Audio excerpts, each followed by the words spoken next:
अस्सलाम वालेकुम, मैं हूं सैयद ज़ीशान अज़ीज़। कराची में गुल प्लाजा सानिया 31 लोगों की अब तक अमवात की तस्दीक हो गई और पीपल्स पार्टी की रहनुमा शैला रज़ा, उनकी एक स्टेटमेंट मेरे नज़रों के सामने से गुजरी और वो ये कहती हैं कि जी न्यूजीलैंड में भी आग लगी तो 40 लोग वहाँ पर जो है वो हलाक हुए, ये आग है हो जाता है। मोहतरम शैला रज़ा साहिबा, पहली बात तो ये कि मैं हैरान हूँ कि आप कराची जैसे शहर को न्यूजीलैंड के साथ कंपेयर कर रही हैं कि न्यूजीलैंड में भी आग लगी तो वहाँ पर 40 लोगों की जो है वो अमवात हो गई, तो कराची में अगर इतने लोगों की अमवात हो गई है तो कोई मसला ही नहीं है जी ये। यानी कि आप लोगों की जो अमवात है अब उनको भी कंपेयर करेंगे कि दूसरों मुल्कों में जो है वहाँ पर भी लोगों की डेथ हो जाती है जब आग लगती है, तो ये कोई बड़ी बात नहीं है। आग है ऐसा हो जाता है, बड़ी नॉर्मल सी चीज़ है। चलें जी, ठीक है, फिर इसी के ऊपर हम बात कर लेते हैं जी। अगर आपने न्यूजीलैंड से कंपेयर करना है ना, आपने न्यूजीलैंड के अंदर सिस्टम देखा है कभी? आपको पता है कि न्यूजीलैंड के अंदर फ्री एजुकेशन है?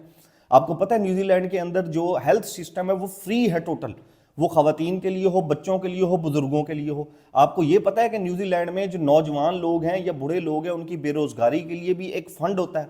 आपको ये पता है कि वहां पर जितने भी सिटीजन हैं लॉ एंड ऑर्डर उनके लिए बराबर होता है, उनके ऊपर इस तरह के मुकदमात नहीं किए जाते, उनको सड़कों के ऊपर नहीं घसीटा जाता? आपको ये पता है कि वहां पर जो इकोनॉमी है वो कितनी स्ट्रांग जा रही है? आपने ये भी तो फिर बताना चाहिए था कि वहां पर कितनी सड़कों के मेन होल गायब है न्यूजीलैंड के अंदर, अगर आपने न्यूजीलैंड के साथ ही इसको कंपेयर करना है। I am very sorry, I was very disappointed कि आप जो हैं वो कराची को, अपनी हुकूमत की नाअहली छुपाने के लिए न्यूजीलैंड से आप उसको कंपेयर करने बैठ गए और आप उसको जस्टिफाई कर रहे हैं कि जी न्यूजीलैंड में भी आग लगी थी तो 40 लोगों की जो है वहां पर डेथ हो गई थी और यहां पर कराची में लगी है तो डेथ हो गई है, तो कोई मसला ही नहीं है। यानी कि गरीब लोग मर जाए तो कोई मसला नहीं, आप किसी ना किसी शहर के बड़े, किसी मुल्क के बड़े जो इंसिडेंट हैं उनके साथ आप उनको कंपेयर करके अपने जो है वो हाथ साफ कर ले। आपको अपनी पीपल्स पार्टी की जो सदियों से आप लोगों की वहां पर हुकूमत चलती आ रही है उसकी नाअहली पे बात नहीं करनी आपने। आपका वहां पर इमरजेंसी सिस्टम, रेस्क्यू सिस्टम नहीं चला, आपका वहां पर जो रेस्क्यू ऑपरेट किया जा रहा था वो वक्त पर नहीं पहुंचा, वहां पर कोई आपकी टीम वक्त पर नहीं पहुंची, लोग एक दुकान के अंदर 3-3 लोग जलकर जो है वो राख हो गए, उस पर नहीं बात करनी। उस पर 1-1 करोड़ दो, इनके मुंह के ऊपर मारो पैसा और बस जान छुड़ा लो। और कंपेयर क्या करना है हमने? न्यूजीलैंड के अंदर भी तो ऐसा होता है। न्यूजीलैंड की बाकी चीजें नहीं आपको नजर आती? आपको न्यूजीलैंड की सिर्फ एक आग ही नजर आती है आपको। Very disappointed. अब आ जाए जी दूसरी खबर, एयर एम्बुलेंस के ऊपर जी आ जाएं। पंजाब में बड़ा आज जो है वो शोर मचा हुआ जी। एयर एम्बुलेंस जो है, मैं एक ट्वीट भी देख रहा था, वो ट्वीट क्या थी जी, एयर एम्बुलेंस बहावलपुर से हार्ट अटैक के मरीज को बजरिया एयर एम्बुलेंस फौरी Punjab institute of cardiology Lahore मुंतकिल करके जान बचा ली गई। और ये 300 किलोमीटर का जो है वो सफ़र था भावल नगर से लाहौर तक का। और एक साहब है, उनको हार्ट अटैक आया तो उनको फौरी रेस्क्यू किया गया और 300 किलोमीटर एयर एम्बुलेंस इस्तेमाल की गई। पहले मैं बड़ा खुश हुआ, फिर मैंने सोचा 1 मिनट, ये क्या हो रहा है? मतलब ये तो वो सूबा है जहां पर मरियम नवाज साहिबा के वालिद साहब 2 दफा चीफ मिनिस्टर रहे हैं। इनके जो ग्रेट चचा हैं जो अभी वजीर आजम हैं वो 3 दफा रहे हैं, फिर इनके जो कजन हैं वो 1 दफा रहे हैं और फिर ये हैं। ये तो 7 दफा एक खानदान यहां पर वजीर आला रहा है और 300 किलोमीटर के अंदर एक कार्डियोलॉजी हॉस्पिटल नहीं है। और फिर मैंने ये भी सोचा कि 1 मिनट, ये 300 किलोमीटर के अंदर ये पहली शख्सियत थी, बहुत अच्छा हुआ कि इनकी जान बच गई, लेकिन ये पहली शख्सियत थी जिनको हार्ट अटैक आया और उसके ऊपर हमारी एयर एम्बुलेंस वहां पर फौरन पहुंची और उसने यूं करके उनकी जान बचा ली।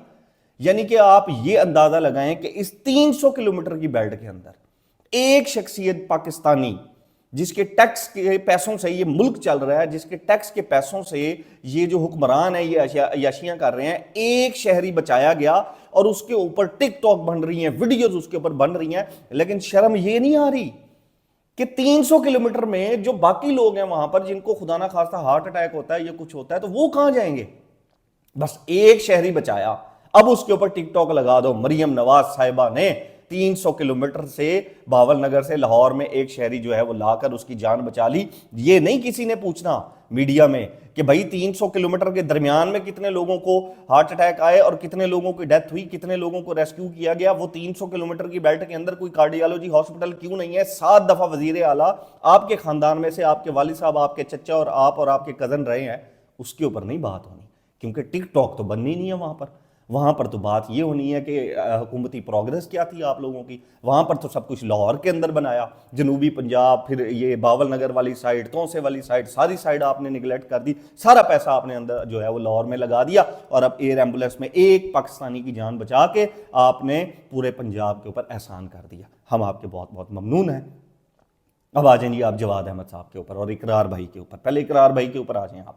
इकरारुल हसन साहब की मैं एक स्टेटमेंट सोशल मीडिया के ऊपर पढ़ रहा था कि इंशाअल्लाह मीनार पाकिस्तान के ऊपर इमरान खान साहब से भी बड़ा जो है वो जलसा करेंगे।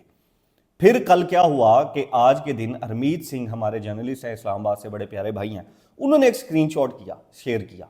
वो स्क्रीनशॉट में हरमीत सिंह साहब ने कोई ट्वीट किया था और इकरार साहब ने गालबन उनकी ट्वीट के ऊपर आकर कोई जवाब दिया, और फिर वो जो ट्वीट है उन्होंने उठा के अपने अवाम राज पार्टी का एक मुबैना कोई ग्रुप बना हुआ है, अभी तक उसकी वेरिफिकेशन नहीं हुई, ताहम बहुत से साफियों ने इकरार भाई को टैग किया है कि ये सच है कि झूठ है, उन्होंने जवाब नहीं दिया। अब वो एक ग्रुप है अवाम राज पार्टी का, उसके अंदर जो है वो उनकी टीम है, और वहां पर उन्होंने अपना वो ट्वीट शेयर किया और नीचे लिखा ज्यादा से ज्यादा कमेंट्स जो है वो आप इसके ऊपर करें। अब जनाब आला सवाल तो ये है कि इकरार भाई के 7 मिलियन फॉलोअर हैं ट्विटर के ऊपर। भाई सब्सक्राइबर, कमेंट्स, फॉलोअर, यूट्यूब के लिए सब्सक्राइबर मांगते हुए मेरे जैसा बंदा तो चलो फिर भी अच्छा लगता है कि जिसको जो अभी बिल्कुल बिल्कुल जो है वो शुरू कर रहा है। 7 मिलियन आपके सब्सक्राइबर हैं, और जनाब अवाम राज पार्टी के जो बड़े करता धरता है इकरारुल हसन साहब, उनको अपने ग्रुप्स में जो है वो कमेंट्स मांगना पड़ रहे हैं। उसमें नाचीज़ की भी एक वीडियो थी, वो किसी और ने शेयर की हुई थी वहाँ पर। अब ये ग्रुप ये जो स्क्रीनशॉट है इनके ऊपर अभी तक जो है वो इकरार साहब ने जवाब नहीं दिया। अब बात कर लें साथ मईशत के ऊपर भी, और साथ जवाद अहमद वाली बात भी याद रखनी है। मईशत जनाब माशाल्लाह इतनी ज़बरदस्त चल रही है कि पाकिस्तान का रिकॉर्ड जो कर्जा है वो शहबाज शरीफ साहब ने ले लिया है। पाकिस्तान की हिस्ट्री का सबसे बड़ा कर्जा शहबाज शरीफ साहब के दौरे हुकूमत में लिया है, और हर दूसरे दिन हमें कोई ना कोई हमारा बड़ा खड़े होकर कहता है, वो कहता है पाकिस्तान तरक्की की ऊंची उड़ान ले रहा है, और हम जो है वो सीट बेल्ट बांध कर बैठे हुए हैं कि पाकिस्तान ऊंची उड़ान ले रहा है। अब ये जो ऊंची उड़ान लेते लेते जनाब आला एक खबर आप सुन लें कि मिल्स एसोसिएशन के चेयरमैन है कामरान अरशद साहब, उनकी एक स्टेटमेंट आई है, और वो ये कहते हैं कि महंगी बिजली के बायस 150 जो मिलें हैं ना वो बंद हो गई हैं। टेक्सटाइल जो फैसलाबाद हमारी और पाकिस्तान की टेक्सटाइल इंडस्ट्री से ये बहुत बड़ा बूम होता था किसी वक्त, और वो ये फरमाते हैं कि जी महंगी बिजली के बायस 150 मिलें बंद हो चुकी हैं, हम मजीद कारोबार कैसे करें, लिहाजा सनतों की चाबियां जो है वो हुकूमत के हवाले करने जा रहे हैं हम, कि ये जो मिलें हमारी बंद होती जा रही हैं ना, और जो चाल चल भी रही हैं, इन्हां दियां भी चाबियां जड़ियां ना तुसी रख लो। जड़ी तरक्की आप लोग पोडियम्स के ऊपर खड़े होकर वज़ीर आज़म साहब फरमाते हैं पाकिस्तान ऊंचा जा रहा है, पाकिस्तान ऊंचा जा रहा है, हमें बस ट्रंप के साथ मुलाकात में खुश रखा हुआ है इन्होंने, और ट्रंप ने बुला लिया, ट्रंप ने लंच करा दिया, ट्रंप ने ये करा दिया। यहाँ पर लोकल जो ग्राउंड रियलिटी है वो ये है कि टेक्सटाइल इंडस्ट्री ठप होती जा रही है, और 150 से ज़्यादा मिलें बंद हो गई हैं, लेकिन हम जो है वो तरक्की करते जा रहे हैं, और पाकिस्तान जो है वो खुशहाल होता जा रहा है। और इनमें से कोई एक भी खबर ना आप मुझे मीडिया के ऊपर दिखा दें, क्योंकि मीडिया ये खबर आपको नहीं दिखाएगा। मीडिया ने एक ही चीज़ दिखाना है, पाकिस्तान ऊंची उड़ान भर रहा है, पाकिस्तान तरक्की कर रहा है। अब आ जाए जी जवाद अहमद साहब के ऊपर। पाकिस्तान की आखिरी उम्मीद, आखिरी, और वो उम्मीद जिससे इमरान खान साहब घबराते हैं, और वो उम्मीद जिनसे इमरान खान साहब बुग़्ज़ जो है वो बुग़्ज़ रखते हैं, क्योंकि इमरान खान साहब अपनी तकरीर में या कहीं पर भी जवाद अहमद साहब का नाम नहीं लेते, तो इमरान खान साहब को जवाद अहमद साहब से बुग़्ज़ है। एक पॉडकास्ट हुई इनकी रेहान तारिक साहब के साथ, उसके बाद लोगों ने जो है वो उसके ऊपर अपने कमेंट्स करना शुरू कर दिए। अब जवाद अहमद साहब जो है वो हर कमेंट करने वाले को तुम इडियट हो, तुम जाहिल हो, अजीब अजीब किस्म की जो है वो उनको ट्विटर के ऊपर बैठ के गालियाँ दे रहे हैं, जिनको वो गालियाँ नहीं समझते।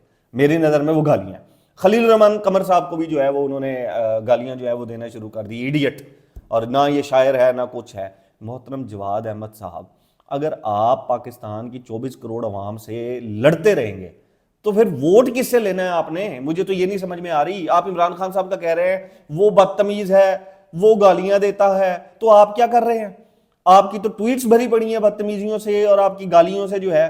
तो मैंने आपको पहले भी कहा था, मैं अब भी आपको रिक्वेस्ट कर रहा हूं, अगर आपने वोट लेने हैं तो इन लोगों को प्यार से समझाएं, नहीं तो जेड़ा 300 कुछ तो वोट लभ्या सी ना, वो अगली दफा 3 भी नहीं जे होना जी।